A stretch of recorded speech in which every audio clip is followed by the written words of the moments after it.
While we wait for Bevan, shall we crack on? For those of you just joining us, my name is Will Strauss. I'm the guy with the klaxon annoying you during your lunch this afternoon. I'm also one of the editors here at SVG Europe. As we're on the eve of IBC, and you've spent quite a lot of today listening to people trying to sell you stuff, we thought we might get some people here that might try and buy some stuff, or at least try and find some new stuff, and find out what their priorities are, partly to do with IBC, but just generally as well. So we're going to talk about some current current challenges, technology and people priorities, how IBC might fit into all of that, and then we're going to ask if there was a silver bullet to solve a big problem, what that might look like.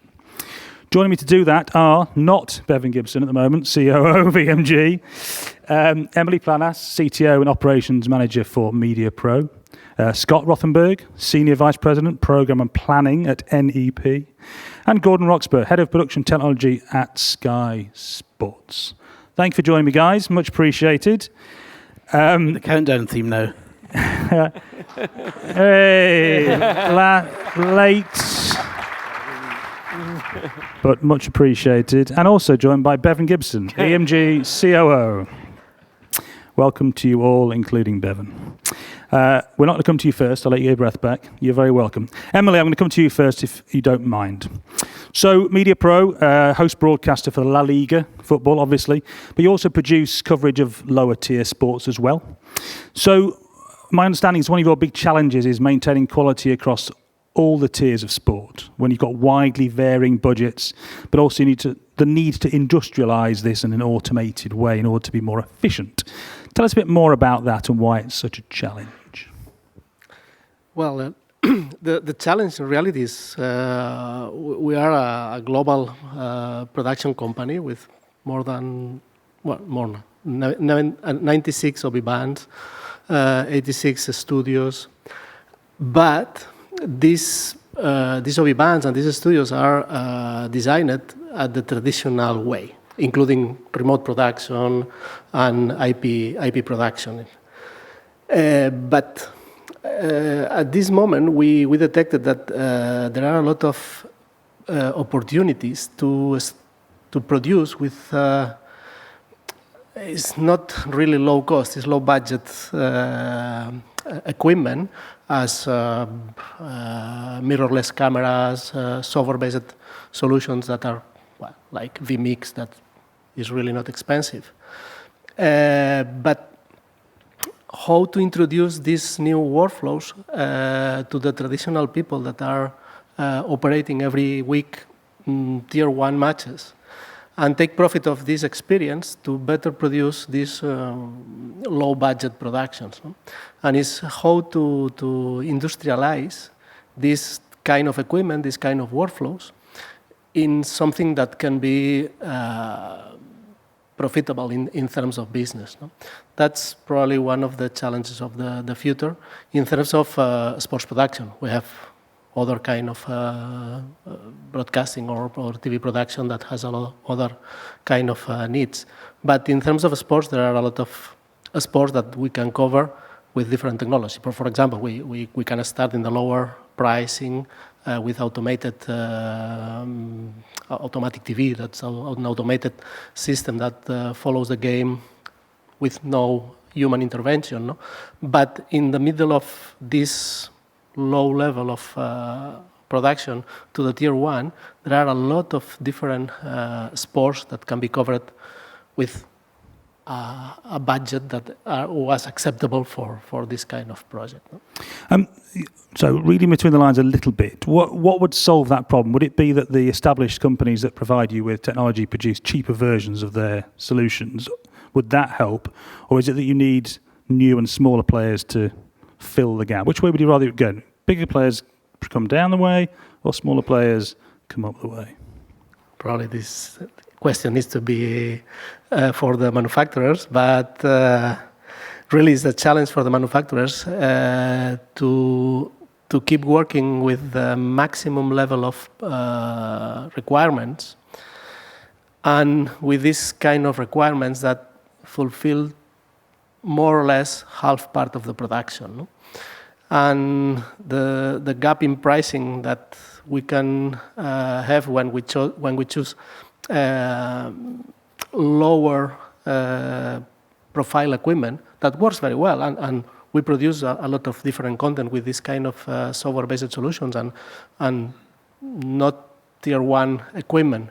But we need to go to other manufacturers or the domestic level of these same manufacturers. And the commercial guy is another guy, and they don't understand very well.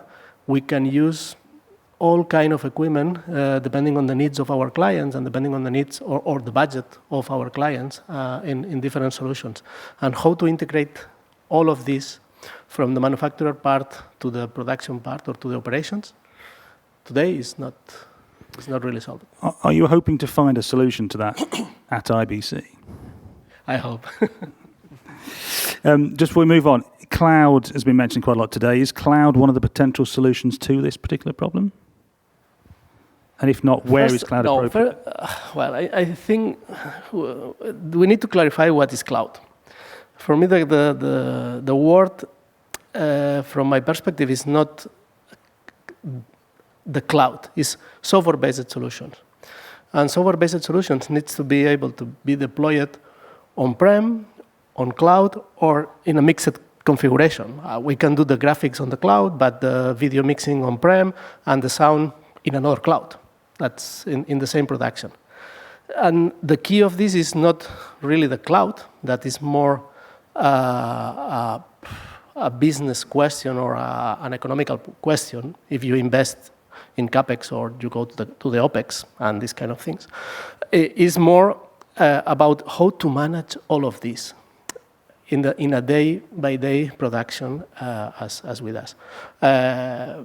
We will be happy to take profit of the connectivity we have between our sites and use an EVS that is in Argentina during their night time in Barcelona to produce a match. Okay, that's in an ideal world, is something good. This is what, for me, is the cloud concept, is to be able to use the maximum of the hardware and the software in an IP world that obviously is interconnected. There was lots of nodding there, and I'm sure Scott and Gordon will both be bringing us back to that point in a moment. But I'm going to come to Bevan, seeing as he deigned to join us. When we had a chat the other day, you mentioned to me about your desire and EMG's desire to better utilise kit and people. What does that mean? I think it's about how it probably touches on this. It's lower tiers of production can be achieved using higher quality equipment if you can get the utilisation. So the cost per event using high-end equipment is more suitable to that product. And I think that's what we're looking to do. And everyone knows what's happened in 2020 and how the world has adapted. But I think the production, so the technology and operational teams were ready. 2020 came along, the production teams adapted, and now the technology teams and operational teams need to adapt again as maybe right cycles and CapEx investment cycles come in. So I think lower tiers will benefit from this as the higher tiers become more optimised in what they do, and utilisation is the key in both people and infrastructure for that. You mentioned the pandemic. It accelerated this move to remote production, as you've mentioned. Some of those workflows were thrown together, for want of a better phrase. It probably needs finessing. Where are the current pain points and what might solve them? I still think we have a duplication. Again, the teams did a fantastic job in 2020. There's no doubt about that. But a few years after that now, the pain points are we are still moving trucks around to venues, to points of acquisition. We're still using very expensive trucks. We are long lining, for want of a better phrase, cameras and feeds back to a central location where we are getting more effective utilisation of people, but we've still got infrastructure that goes to a venue, does an event, then comes back. So that's maybe 3 days. So that's still a pain point for us. And I think as we go forward now and we look where we need to invest in future, we need to make sure that a truck, instead of it being 3, 4, 5 million euros, it's 500,000 euros, and there's more of them, and they can be better spaced around where we operate rather than spending time on the road where they're being very inefficient. That's twice now people have mentioned money. Do you think you will find a solution at IBC? Because actually a £500,000 OB truck is going to have a lot of different technology in it from a £5 million OB truck.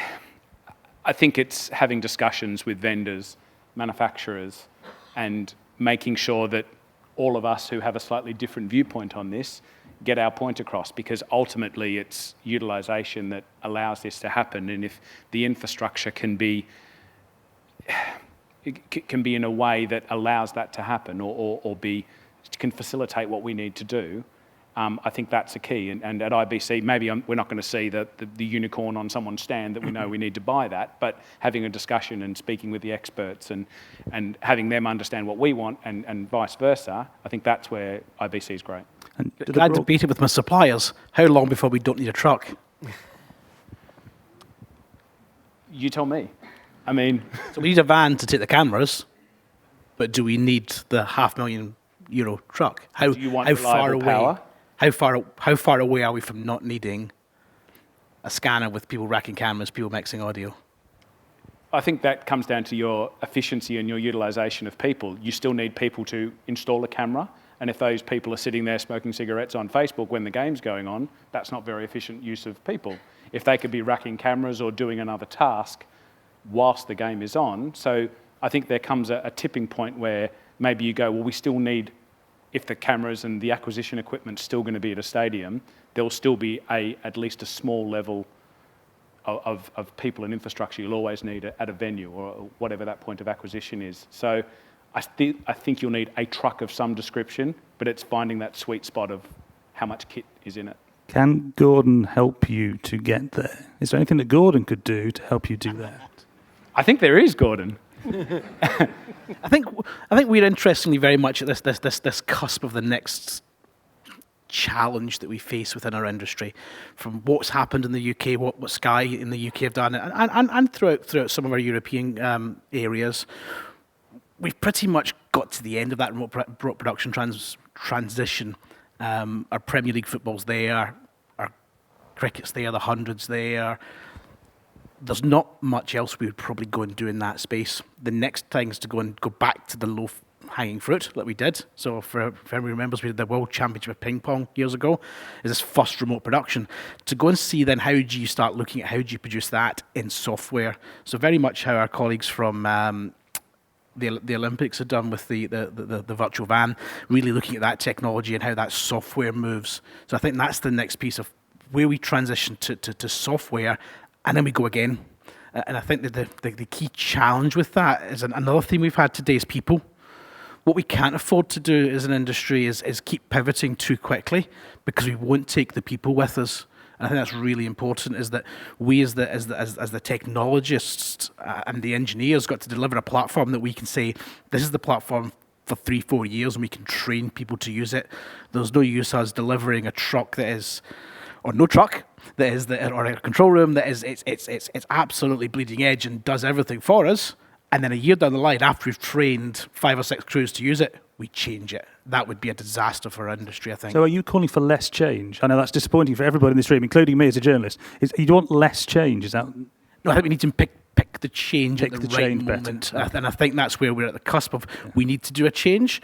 What we're looking at for IBC here is to go see where that arc is. So when we're ready to make the change and go, right, we're ready to, pin our socks up here and say, that's what we're going to go live with, and we're going to build it, and we're going to actually train people and actually start using it.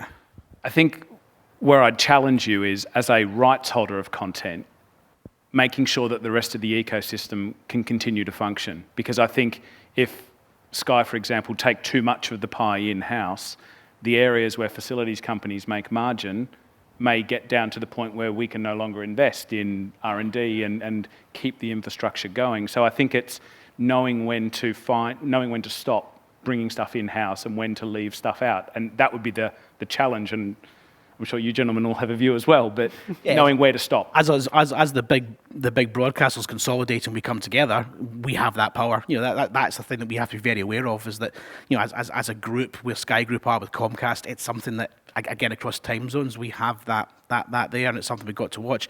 I think where it's really important is we can pick the key things that are great for the customer. We talked about low-tier sports and how those low-tier can come up.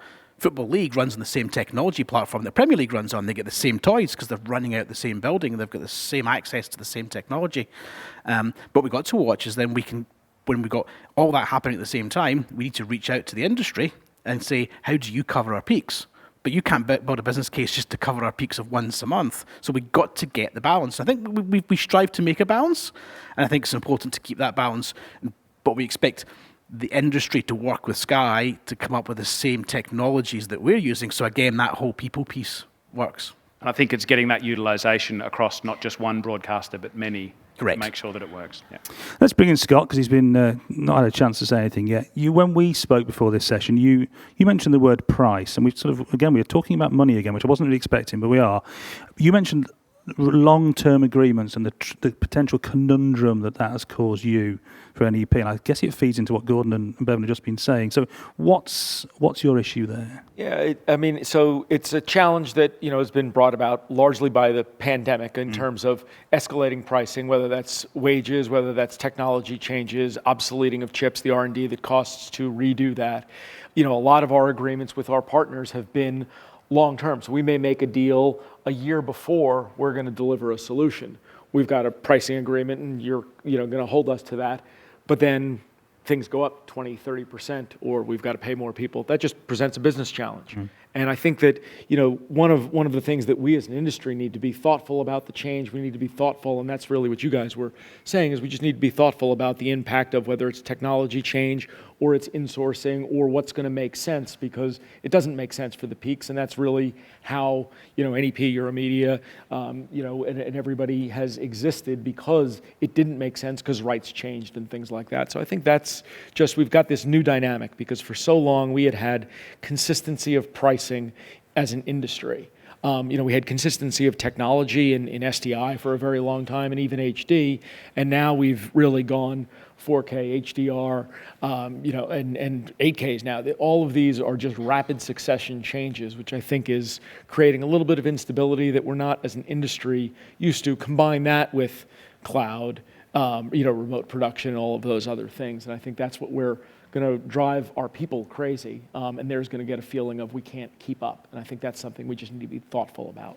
And different markets want different things. It's very clear that the US really not too there with HDR because of the distribution chain. Whereas here in Europe, we're going HDR and UHD and immersive audio. It's everything for us, and that's hard across the bigger companies. Yeah, and I think the other thing with the crews in terms of, and this is probably a little more in the U.S. than Europe, but it's going to be here too, that people live where they live. And, we're doing remote production to save travel costs, to be more efficient. There's only so many people in each geography to do it. And so that you'll actually end up then having to travel people into Stockley Plaza to do something, which they could just go to the venue, which was kind of a short, bike ride from their house. It's the opposite of what we want to do. So that's are you going to have a van? I don't know, the EVS operator might live down the street from the venue, in which case, why don't you go down the street? So I think it's just an interesting challenge for us, and it's not going to be one way or the other. In the U.S., we have big cities can handle 7 simultaneous games before you kind of get to the crew, and smaller cities, that's fewer.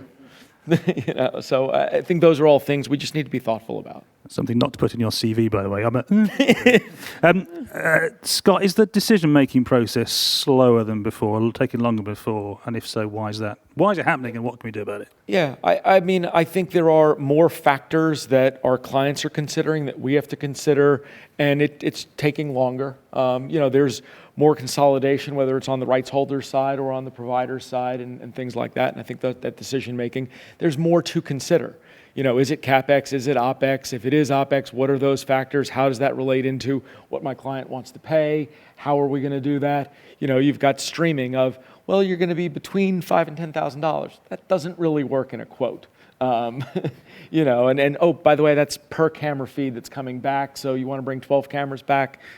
those, and I think all of that is just taking more time. Rights are costing more, so you've got a lot more to consider in your packages. So it takes you longer to decide on what provider, what levers you're gonna want, what's important to you, and how do you want that structured. So these conversations, and they're conversations. It's not as simple as an RFP that goes out and says, I want 12 of these, 6 of those, 9 of those, and it ends up being a conversation, and that just takes time. Those are the days, weren't they? Can I have these boxes, please? Well, and then we've got the flip side of that is it takes longer to deliver. And, every manufacturer here can give us every reason why, and they're all legitimate, but it just is.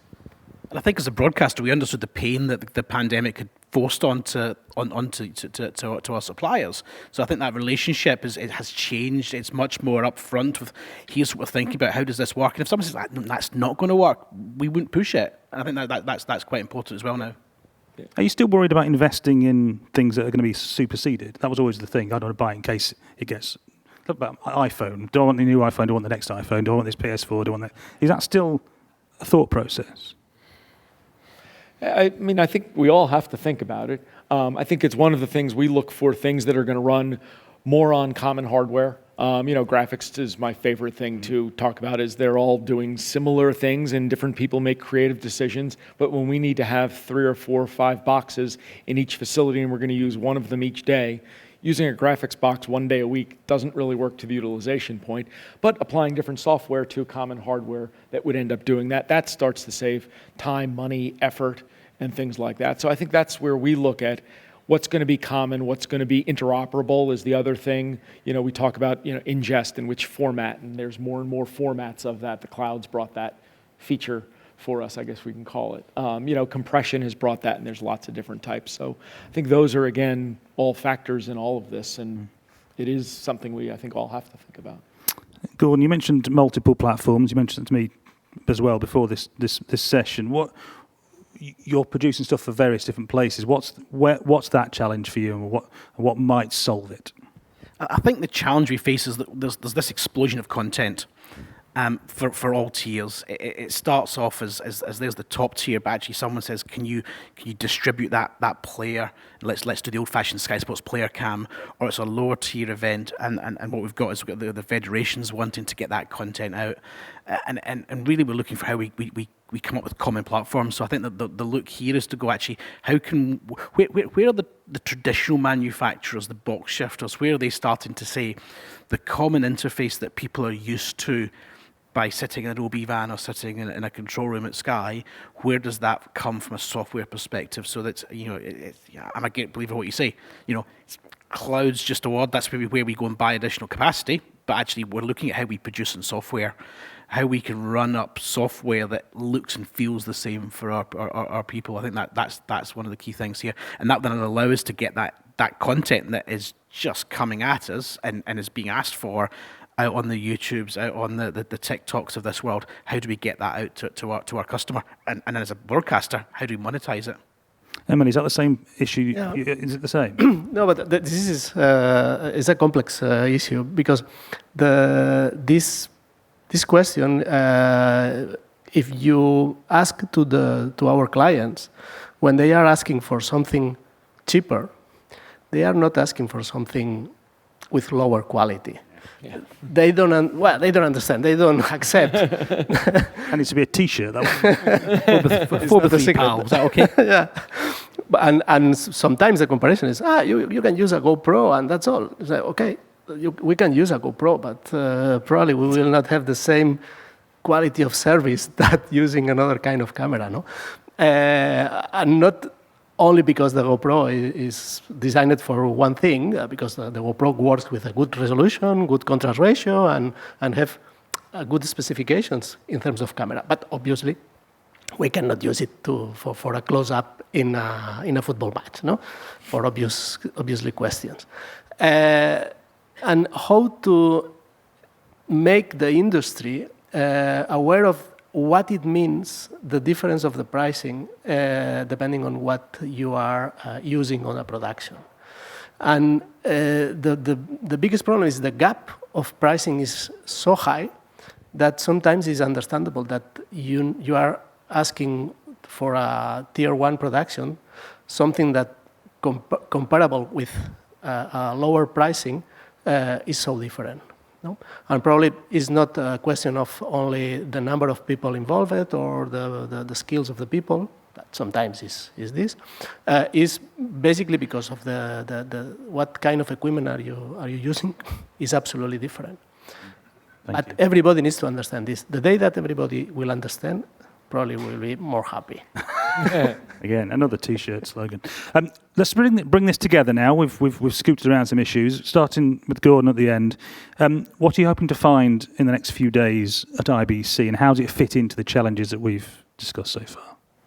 I don't think we'll find the golden goose. What I think we'll see is a follow-on for what I felt at NAB. We were starting to see the arcs of that next generation of how we make television, and I think we're starting to see that a lot more, and I'm hoping to see more of that, and I'm hoping to then start to see again how those traditional manufacturers that have been very much stuck on hardware, how they start to move into the software world, and I'll call out the audio manufacturers here. I mean, we talked about it with the virtual Bevan, the sound desks, the communication systems that we're all used to, that we put our people in front of. Those systems are not there yet. We need to get them there. A lot of the other technologies are coming, so I'm really looking to see where that goes. Otherwise, I think we'll go in a different direction. Sky is a technology company about it ourselves, not what the manufacturers want to hear. And I do jest. Emili, same question to you. We'll move on quickly before Gordon's PR people get in touch. What are you hoping to find in Amsterdam, and how does it fit into the challenges we've discussed? For me, these kind of shows as the NAB or the IBC is the perfect place to discover two different things. One is how the market is going to something. Last NAB was going to the cloud, okay? Some time ago was going to other things.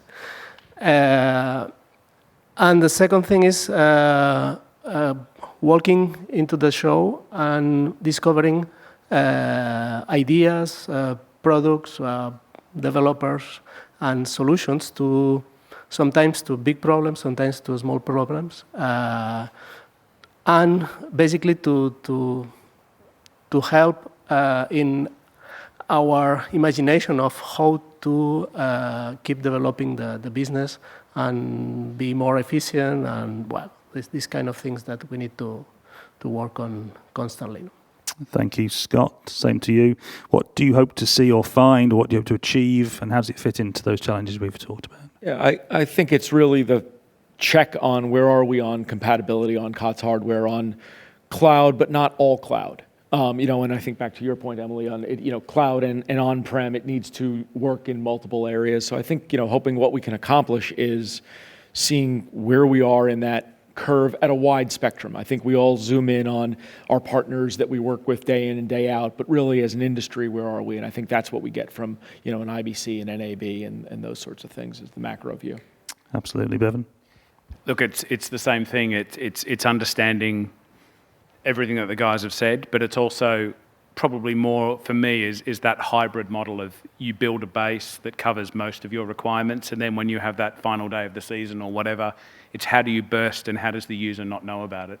And for us, that's kind of what we need to get to, and I think that plays to what you've been talking about, Gordon. Exactly. Because yes, cloud is great for the burst, and it means you don't need to go and build necessarily OB trucks or control rooms or whatever to hit that point.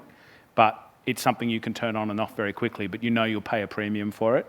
And I think it's for us to understand how manufacturers can assist with that, because at the moment that's a pain point for us, and we want to address that. And that bust isn't the 35 camera OB that Premier League football is. It's the level, and I think working with the teams here to understand what's the level you need to burst into, to understand where the technology sits. Thank you. Do we have any mic runners? If anybody, have we got some microphones? Anybody got any questions? If you do, please raise your hand so I can see you clearly for the panel. I do have one more if you don't. Don't be shy. Anybody like to know what these guys are going to buy in the next few days, how much money they've got, what the budget is? Now's the time to ask. No? Okay. They don't want to ask, so I will ask a question. So someone has a solution as an orchestrator for all of this? No. Right, very quickly, 60 seconds each, quick fire round, starting again with Gordon. If the technology community could provide you with one thing or do one thing to make your life or your company's life easier, what would it be? I think it's come and talk to us. I think it's come very quickly to understand what we want, but then talk to other people, understand what they want, so you don't overly focus in on Sky said they wanted that and you build that software just for Sky, because then you come into Warner Brothers, you come into NBC, you come into RTE, any of those people, and their view will be different. You need to make sure you understand the whole rounded gambit, and I think we would want to contribute to that, not as going, we've done that for Sky. We want to make sure we understand what everyone wants, because everybody works differently. And do they do that on a workshop level? Yeah. That probably is what we need. Yeah. Emily, if they could, the guys out there could provide you with one thing to make your life better, what would it be? As probably I told some seconds ago, is an orchestrator to be able to, first, to calculate the cost of what you are developing in the cloud in general, because it's absolutely impossible to know what will be the cost of something that you will operate completely in the cloud, except when you have the experience to use it for 1 or 2 days. No? And this orchestrator obviously needs to help the people in charge of the operations of this unity, but at the same time to orchestrate the different unities together when you need to use equipment that is not in your own unity, and how to manage all of this in a coordinated manner, and in taking care of not using something that is in use in the other side. No, that's part of the challenge. Brilliant. Thank you. Scott, what's your silver bullet? I think it's more of just be open, honest, communicative, transparent with what's going on. If something's going to be delayed, if it's not going to be ready for 6 months, be honest about that. I think be well-rounded in the products you're going to make, because we all pay for what you make and sell a lot of and what you don't, because it's a business. So just don't only get any one of our points of views, get all of our points of views and be honest about it. Very nice. Bevan, take us home. And I think for us it's utilization, but allowing us to purchase products in a way that allow us to utilize products better. And I think that's the key from where we sit, so that we can do everything from tier 1 right down to the lower tier productions. Brilliant. We end where we started. Fantastic. Guys, thank you for your time. Emily, Gordon, Scott, Bevan, thank you. Join me in thanking the panel for joining us today.